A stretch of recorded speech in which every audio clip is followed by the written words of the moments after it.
Най-накрая разбрах и защо американците искат, когато някой се предава, да каже чичо.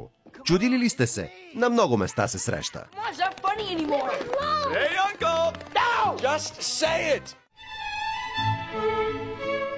Фразата «Say Uncle» или «Кажи чичо» произхожда от шега, публикувана през 1891 година в развлекателната секция на дъблинския вестник Weekly Irish Times. В шегата се разказва за джентълмен, който притежавал папагал, който повтарял всичко, което чуел. Дори едва снощи папагалът не спираше да повтаря чичо, хвалял се джентълменът.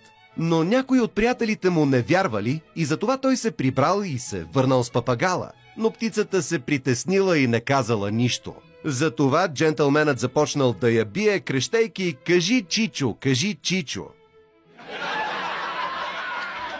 Страхотна ирландска шега, нали? Има и още няколко възможни варианта за произход на фразата, но те наистина бяха много по-скучни от този.